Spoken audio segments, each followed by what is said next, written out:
¿Cuándo empiezan las ganas de ser abogada?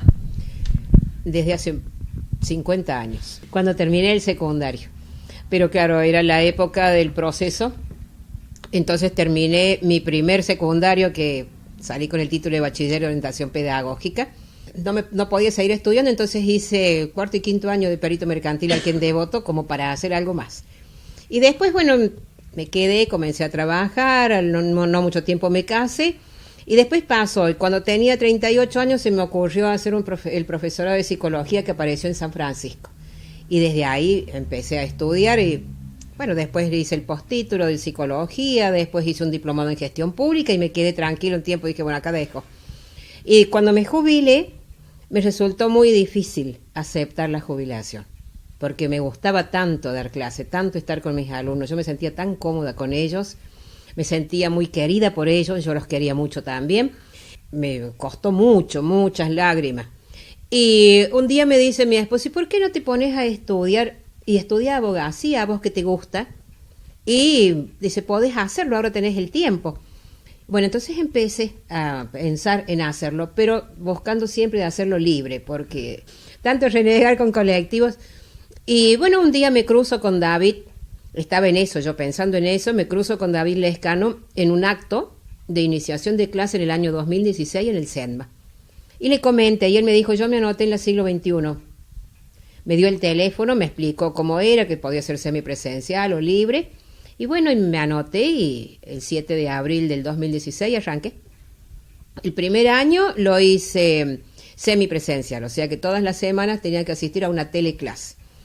Después me puse a pensar y dije, ¿una teleclase?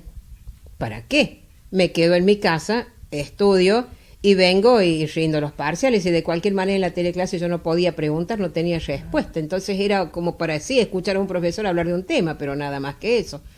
Entonces para el segundo año ya me anoté libre, bueno, y desde ahí lo hice todo libre. De haber sido un año normal, tendríamos que haber rendido de manera presencial, porque eso exigía la reglamentación, de manera presencial un examen final que se llamaba EFIP 2, donde había que hacer un resumen de los derechos vistos en cuarto y quinto, en cuarto año, y después esta defensa oral que también tenía que ser presencial. Pero justo surgió todo esto de la pandemia, entonces bueno, se hizo por Zoom. Una emoción muy grande, tenía tanto miedo de que me fuera mal. Todo el mundo me decía, no, porque si aprobaste el escrito, ¿cómo no vas a aprobar el oral? Pero a mí me parecía que no me iba a salir nada, tuve que hacer un PowerPoint que me ayudó a mi hija a hacerlo, pues yo para la tecnología soy analfabeta total. Y bueno, lo hice, pero tenía un miedo de que se cortara la luz, de que no tuviera buena conectividad, de que no me saliera nada.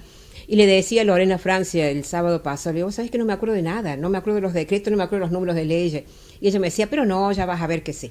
Y bueno, y después se hicieron las 6, que era el horario, y no me habilitaban el ingreso al Zoom. Ya era una cosa que me temblaba todo. Pero después, bueno, unos profesores muy, muy, muy agradables. Me charlaron, me calmaron, me preguntaron de dónde era, en fin, como las características del pueblo, todo eso. Cuando me di cuenta, me dicen, bueno, nosotros la vamos guiando para que pueda abrir el PowerPoint. Y me dijo, bueno, el PowerPoint está abierto, cuando usted quiera, arranque. Y comencé a hablar durante unos 20 minutos más o menos habré hablado. Cuando terminé les dije, bueno, yo hasta aquí llego, esto es lo mío, ahora pregunten ustedes. Y se miraron entre ellos los profes y dijeron, yo no pregunto nada, yo tampoco. Pase a sala de espera y le vamos a dar la nota. Bueno, esos minutos fueron eternos. Yo no sé si fueron 2 minutos o 20. La cuestión es que fueron eternos. Y yo los escuchaba que en la ventana de la habitación donde yo estaba haciendo el Zoom estaban mi esposo y mi hija.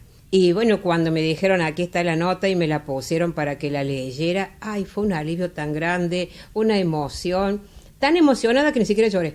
Una alegría, fue una emoción, les permitieron a ellos entrar, les volvieron a mostrar la nota, me dijeron un montón de palabras muy lindas, pero no me preguntes cuáles son porque no me acuerdo. Me felicitaron y me animaron a seguir estudiando. De cada rama tiene su especialidad y después hay otras cosas que si bien no son las ramas, como por ejemplo el profesor principalmente, ¿por qué no me dedicaba a la oratoria? Porque sé que a ellos les llamó la atención la oratoria para enseñar a ubicarse cuando uno está muy nervioso y a esa adrenalina la pasa a energía para defender un caso.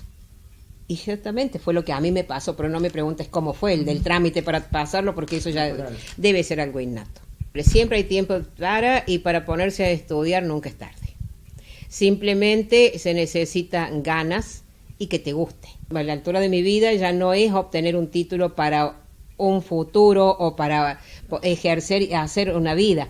No, ya es una compensación, es un poder saber un poco más, que era lo que a mí siempre me interesaba, saber algo más, una satisfacción personal y un demostrarme a mí misma que se puede cuando uno quiere y pone las energías y esas ganas que tienen que salir muy desde el fondo para organizarse, porque estudiar libre no es fácil.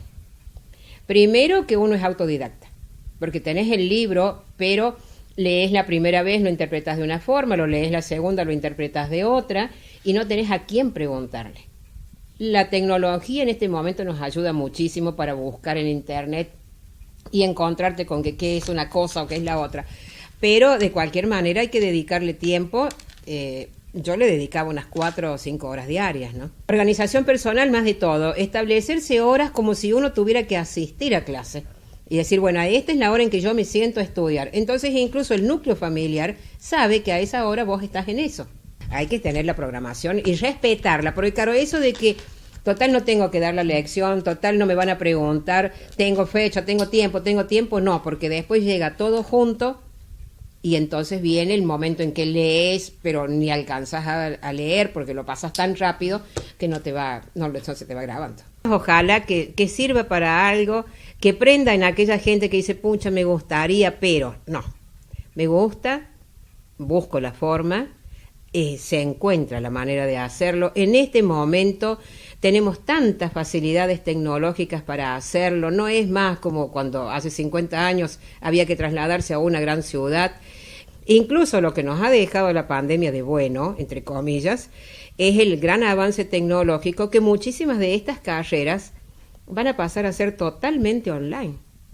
Porque si se pudieron hacer los parciales vía online, que nosotros los vinimos haciendo hasta el año pasado en el CAU de San Francisco, quiere decir que también lo van a poder seguir haciendo sin necesidad de que haya una oficina o un profesor que te tome el examen. Eso ha sido muy, muy bueno y eso es una gran facilidad. No tenés que moverte de tu casa, si bien es cierto, todo esto es privado, es costoso porque no es gratis, pero no te ahorras de otro montón de gastos. ¿No? Es una cuestión de decisión y nunca tomarse el año sabático. Este año descanso y el año que viene sigo, porque ese año sabático es trágico.